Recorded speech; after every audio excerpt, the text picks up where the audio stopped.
자기소개를 할 때 항상 경기도의원 이인혜입니다 이렇게 소개를 하는데 그거 말고 다른 방향으로 좀 한번 해볼까요? 안녕하세요. 저는 봄입니다.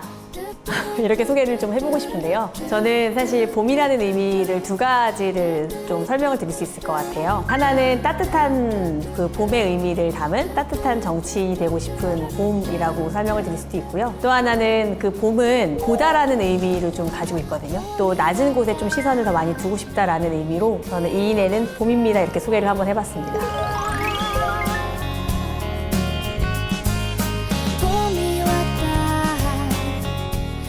아리랑은 아름다운 우리나라의 음악입니다.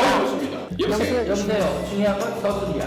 배우기 전에는 사실 오늘 어떤 부분들을 배울까라는 기대감은 있었긴 했는데 어떤 게 달라질 수 있을까라는 생각을 했었거든요. 근데 이제 배우고 나니까 내가 어떤 문제점을 가졌는지를 정확하게 알았고 그리고 문제점을 어떻게 수정하면 되는지를 연습을 하니까 확실히 달라지는 느낌을 받았고요. 저는 이제 아직은 초선이다 보니 그 말을 통해 감정에 호소하는 방법을 아직 잘 모르고 부족한 부분들이 있었는데 오늘 그 부분들을 배움을 통해서 많이 달라진 부분들을 보여드릴 수 있지 않나라는 기대를 한번 해봅니다. 이인혜님은 환한 에너지를 갖고 계신 분입니다. 등장만으로도 스피치의 반은 수능이다.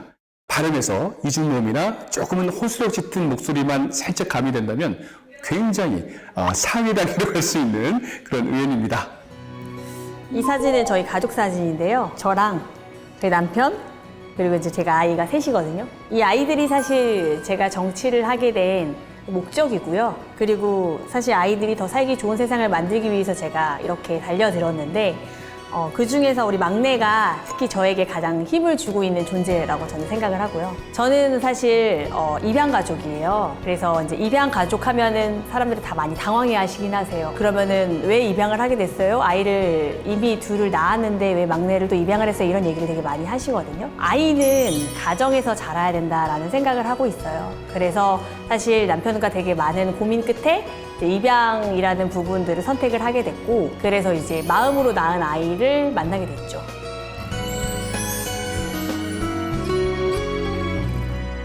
저는 원래 음악을 전공을 했었어요. 사실 음악을 전공을 했던 것도 음악치료사가 되고 싶어서 시작을 했었었고 그러면서 좀 시간이 지나면서 음악치료 대신 언어치료라는 부분으로 접근을 하게 됐고 언어치료사로서 있으면서 발달센터를 운영을 하면서 아이들을 많이 만나게 됐고요. 여러 가지 장애 있는 아이들뿐만 아니라 부모들까지 이렇게 이야기들을 나누면서 정말 내가 모르는 그런 시선들을 내가 둬야 될 것들이 되게 많이 있구나라는 것들을 알게 되면서 이런 부분들에 내가 해야 될 역할들이 뭘까라는 생각을 하게 됐고 특별하게 계기가 있다라면 제가 이제 입양을 하게 되면서 불편함을 겪었던 상황이 하나가 있었어요. 그게 뭐냐면 아이들이 있으면 항상 아동수당이라는 걸 주거든요. 근데 아동수당을 줄 때 담당 행정공무원이 집에 와서 아이가 있는지 없는지 확인하지 않아요. 근데 저희가 입양을 했다고 입양수당을 준다고 하면서 저희 집에 와서 아이가 잘 자라고 있는지 확인을 하겠다는 거예요. 근데 그 당시가 이제 정인이 사건이 있었고 여러 가지 이런 어려움이 있었던 상황이기는 해요. 근데 제가 두 아이를 키웠기 때문에 한 번도 공무원이 우리 집에 와서 아이들이 있는지 없는지 뭐 잘 자랐는지 체크한 적이 없어요. 수당을 준다고. 왜 우리 집에 와야 되는지에 대한 근거가 제가 분명하면 오케이 하겠다. 이러면서 이제 관련 자료를 봤는데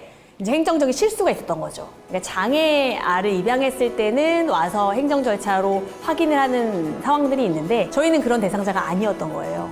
근데 이제 와서 확인하겠다는 얘기를 듣고 이거는 부당하다. 사실 이런 내용들을 알지 못하는 다른 입양 가족들은 똑같은 상황을 겪었겠구나라는 생각이 들어서 정말 필요할 때 잘못을 말할 수 있는 입장을 내가 대변해야겠다. 그리고 만약에 내가 이런 이야기를 하지 않으면 내 아이가 결국에는 이런 부당함을 겪겠구나라는 생각이 들어서 사실 적극적으로 대응이 나섰어요. 그러면서 이런 정치적인 영역에서 어떤 목소리를 내는 것들이 필요하겠구나라는 생각을 좀 더 깊이 가지게 됐었던 것 같아요.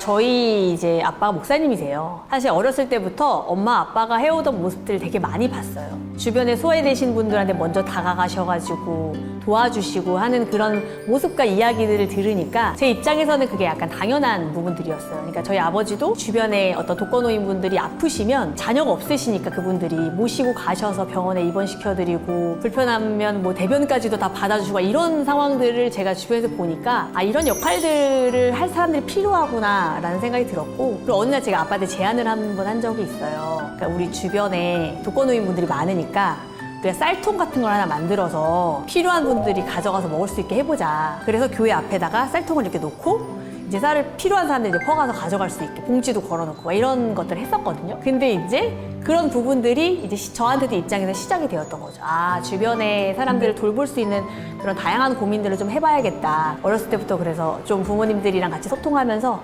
했었던 것 같아요.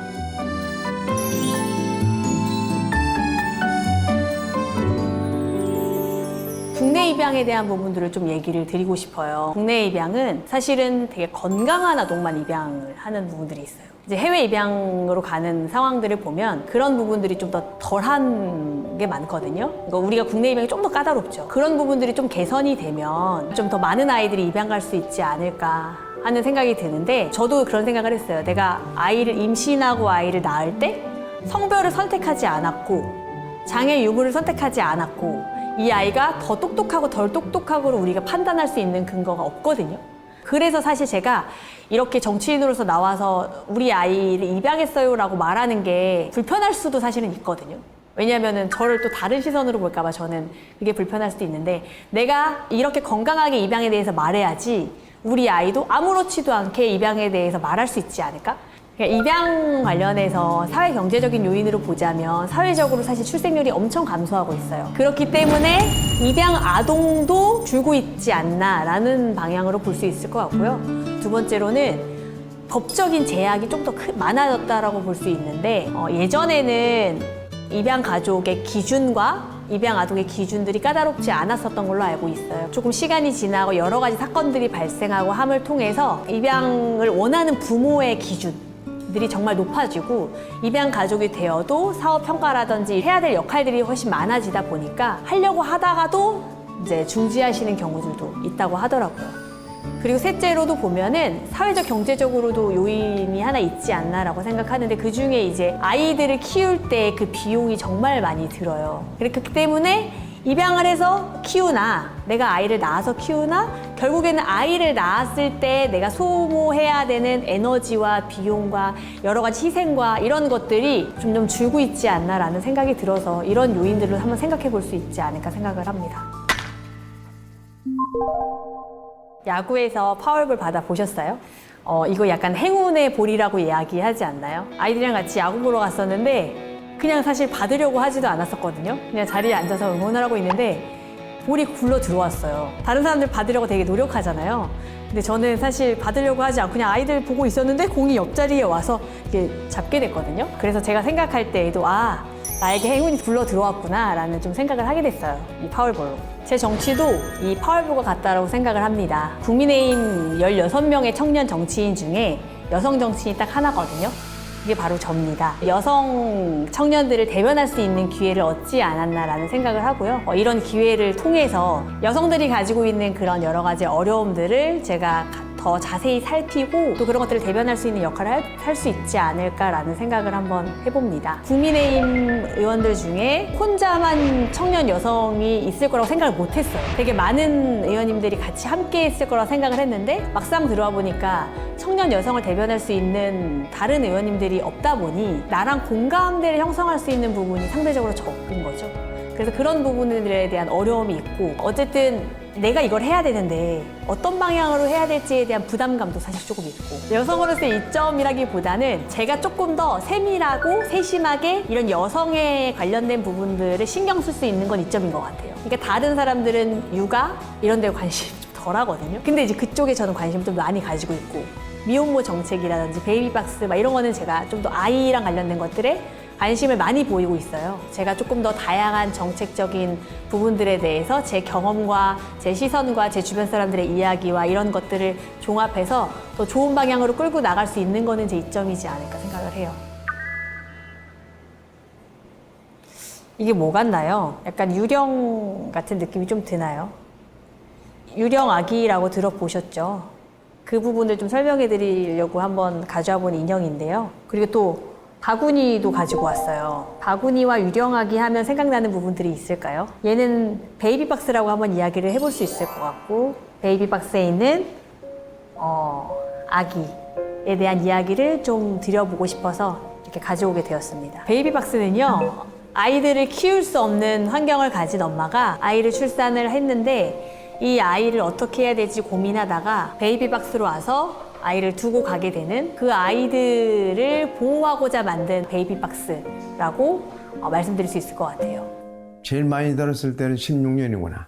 250명이 들었으니까 1년에. 근데 입양특례법을 통해서 출생 신고가 안 되면 정부에서 아이들을 보호하지 않겠다. 이 법의 포인트예요. 잘 지내죠? 네. 소식 잘 듣고 있습니다. 신고 확인되지 않은 미혼모들한테 너무 중요한 일이잖아요. 예. 네, 그래서 경기도에서도 최대한 이런 부분들을 좀 지원할 수 있게 잘 함께 이야기하도록 하겠습니다, 목사님. 네, 우리가 처음에 이야기했던 그 선지원 후행정, 네네네. 그게 잘 돼야 됩니다. 맞아요. 네, 이인혜 의원은 우리 입양 부모이기도 하고 도의원이 되고 난 뒤에 연락을 했었고 여기 봉사를 오셨어요. 그분이 적극적으로 그 아픈 마음을 가지고 있는 사람들에 대한 마음문이 열려 있더라고요. 어떻게 도움이 될까요? 그 먼 데서 와서 이렇게 봉사도 많이 하시고 꽤 헌신적인 사람입니다. 저는 베이비박스 봉사를 한번 하러 간 적이 있어요. 내가 이곳에서 시간을 보내면서 이곳이 어떤 곳인지 조금 더 알아보고 싶어서 내가 봉사를 해봐야 뭐가 필요한지 알겠다라는 생각이 들어서 좀 아이를 돌보는 시간도 가져보고 좀 구석구석 베이비박스 공간을 좀 봤는데요. 베이비박스에서 있으면서 제가 느끼는 감정은 참 이렇게 생명을 보호해 줄 수 있어서 참 감사하다라는 생각이 들어요. 아이를 보면 사실 아기를 보면 너무 천진난만하고 너무 귀엽고 이 아이를 볼 때는 우리가 느끼는 감정들이 다 같거든요. 생명을 우리가 딱 맞닥뜨렸을 때 그 느낌은. 근데 이 아이들에 대한 게 아무런 정보도 없어요. 이 아이가 어디서 태어났는지, 부모가 누군지. 근데 이 생명으로 보자면 너무 소중한 존재인 거거든요. 그래서 두 가지 양가 감정이 느껴졌어요. 이 생명을 지키고 싶다라는 이런 마음에 되게 안타까운 마음도 느껴졌지만 참 이 아이가 여기서 보호될 수 있어서 너무 감사하다. 여러 가지 감정들이 되게 많이 느껴지는 공간이었었던 것 같아요. 거기는 다 100% 외부 후원으로만 진행이 돼요. 유령 아동에 대한 보호 장치가 베이비박스가 그 역할을 담당했다면 우리가 보호 출산제라는 이런 부분들이 시작하게 된 게 유령 아동에 대한 부분이 두각되면서부터거든요. 그러면 베이비박스의 역할을 좀 더 강화할 수 있는 것들을 제도적 장치로 좀 마련해 줘야 되지 않을까라는 생각이 들어요.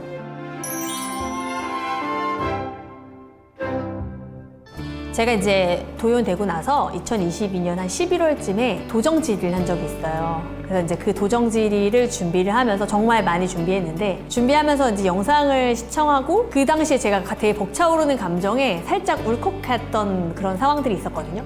근데 그 상황을 많은 의원님들과 김동연 도지사도 그거를 다 기억을 해주시고 계신 거예요.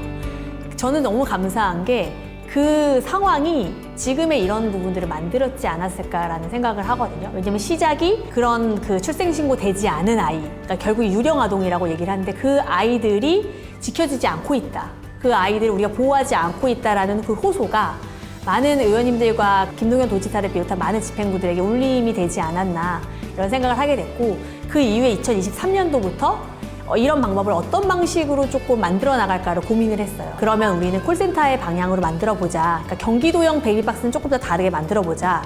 라는 것들을 같이 준비를 하면서 제가 말씀을 드렸죠. 이번에 빨리 수업 이제 진행을 해야 된다. 그래서 2023년 추경을 통해서 예산을 담았고 그때부터 이제 사업이 시작이 된 거죠. 위기 임산부 콜센터 같은 경우에는 대부분 출산을 하기 이전에 고민을 해요. 내가 출산을 해서 아이를 키울 수 있는지 없는지, 내가 이 아이를 출생신고를 할 수 없는 그런 상황들이 있고 하지만 이 아이는 출산을 해야 되는 그런 상황 속에 놓인 이런 경우에 도움이 필요한 경우들이 많거든요. 혹시나 내가 아이를 키울 마음이 없다 하더라도 설득하는 과정이 필요할 수도 있고 이 아이를 키울 수 있는 환경을 만들어주겠다라고 지원받을 수 있는 여러 가지 상황들을 제안해주는 것들도 필요해요. 그리고 경기도의 시스템이 그렇게 구축되어 있는 것들도 있고요. 그런 것들을 이제 위기 임산부 콜센터에서 제공을 하기도 하고 대부분 가장 중요한 것들이 자신을 알려지지 않기를 원하는 경우가 많아요. 내가 위기 임신을 했다는 사실을 알리고 싶지 않은 부분들이 많기 때문에 익명으로 상담을 받을 수 있게 해주는 거죠.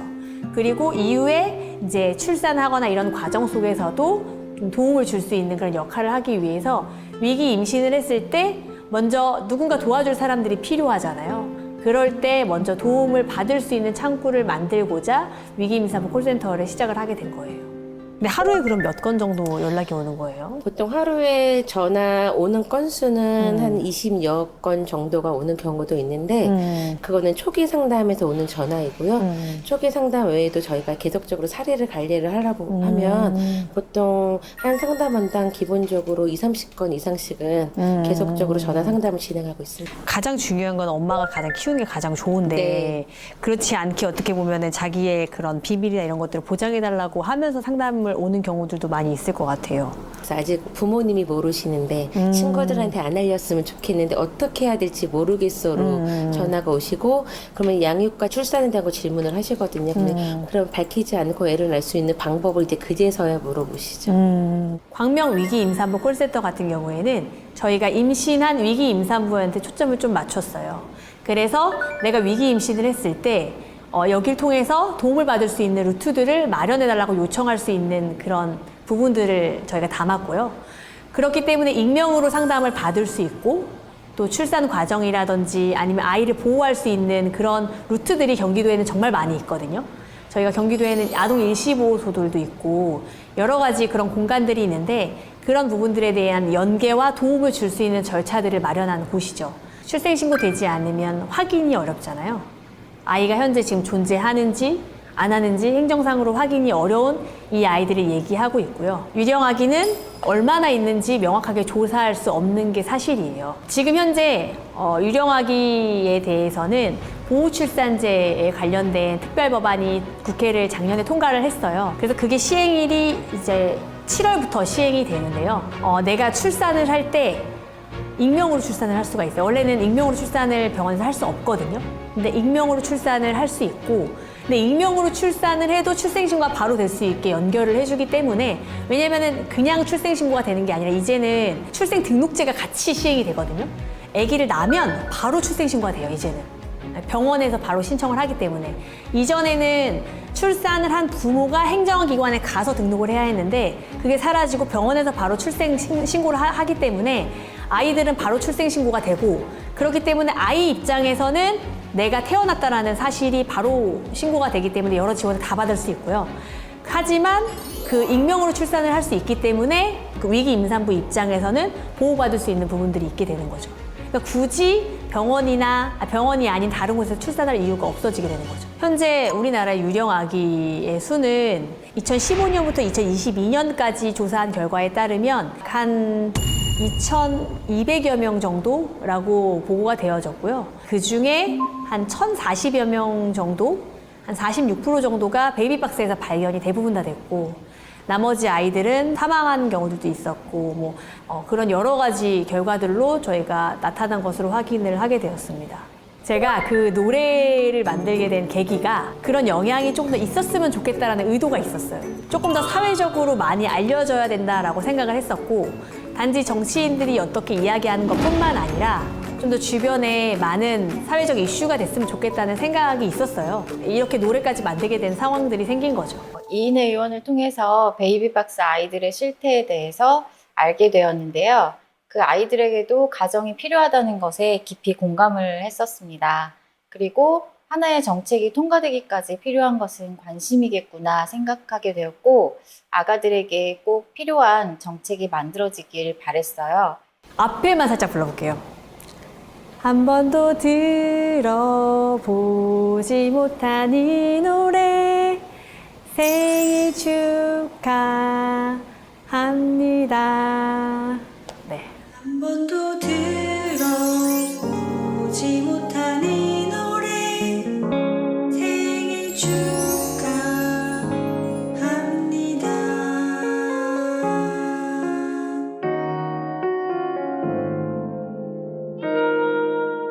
한 줄기 빛 따스했죠. 내 우주는 하나였죠.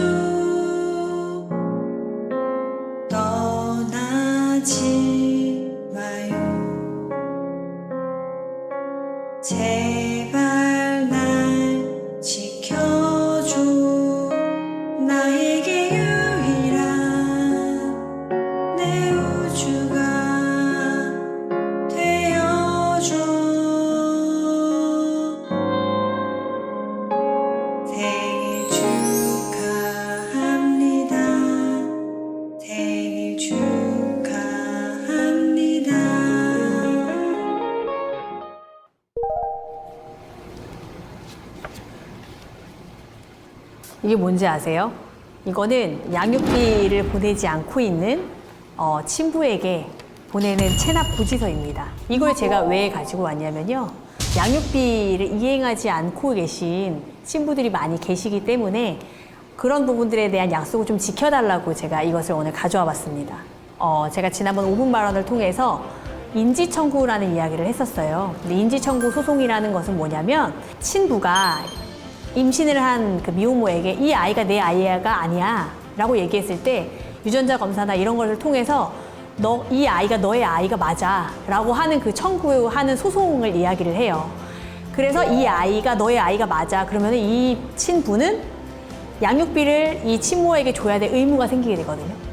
그래서 그런 부분들에 대해서 소송 비용 지원이라든지 이런 절차들을 좀 도움을 줬으면 좋겠다 이런 이야기들을 꺼낸 적이 있습니다. 양육비 이행에 대한 법적 보장이 약할 뿐만 아니라 미혼모가 친부에 대한 인지 청구를 하는 것조차도 현실적으로 어렵습니다. 이러한 어려움은 2021년 한부모 가족 실태 조사에 양육비 긴급 지원 확대, 미이행자 처벌 강화 요구가 높게 나타난 것으로 알 수 있습니다. 초선이지만 제가 의원이잖아요. 그러니까 초선이지만 의원이기 때문에 어떠한 부분들 상관없이 이야기해야 되지 않을까라는 생각을 합니다. 가장 힘들었었을 때는 사실 미안한 부분들이 제일 커요. 그러니까 가족들한테 미안한. 왜냐면은 제가 속한 지역이라든지 아니면 의회에 이런 일들을 하면서 더 가족들한테 더 같이 살피고 돌봐야 되는 부분들에 대해서 더 많은 부탁을 해야 되고 더 많은 도움을 요청해야 되는 상황이 될 수밖에 없어요. 엄마의 역할이라는 게 그렇고 또 아내의 역할이라는 게 그렇잖아요. 그렇기 때문에 그런 미안함이 가장 크고 그랬을 때 가장 힘듦이 있죠. 그리고 좀 아이들이 어렸을 때 그런 모습들을 제가 담아갈 수 없다라는 아쉬움도 좀 있고요. 우리 아이도 가장 잘 키우는 것도 중요하지만 이 아이들이 살아갈 세상이 아름다워지게 하는 역할 속에 제가 있는 거잖아요. 저희 딸이 이렇게 얘기를 한 적이 있어요. 엄마는 의원을 왜 해? 이렇게 물어봤거든요. 다른 엄마들은 아빠가 나가서 더 일을 열심히 하고 엄마는 집에 있어. 그런데 엄마는 왜 맨날 나가? 이런 얘기를 한 적이 있어요. 너희들이 살아갈 그 미래가 조금 더 좋게 만들기 위해서 엄마가 어떤 목소리를 내는 거야. 그렇기 때문에 이 모든 일에 너희들이 있어. 이렇게 얘기를 했거든요. 그래서 그런 부분들이 좀 가장 큰 어려움이기도 하지만 좀 보람찬 부분들이기도 한 것 같아요. 저에게 이런 기회를 주셔서 너무 감사드리고요. 경기도가 더 좋아지게, 경기도에 있는 아이들이 좀 더 행복하게, 그리고 경기도민 분들이 내가 참 잘 뽑았다 이런 마음을 느끼실 수 있도록 최선을 다해서 열심히 하겠습니다. 초심을 잃지 않겠습니다. 선택의 후회가 없으시도록 열심히 하겠습니다. 괜찮나요? 다시 할까요?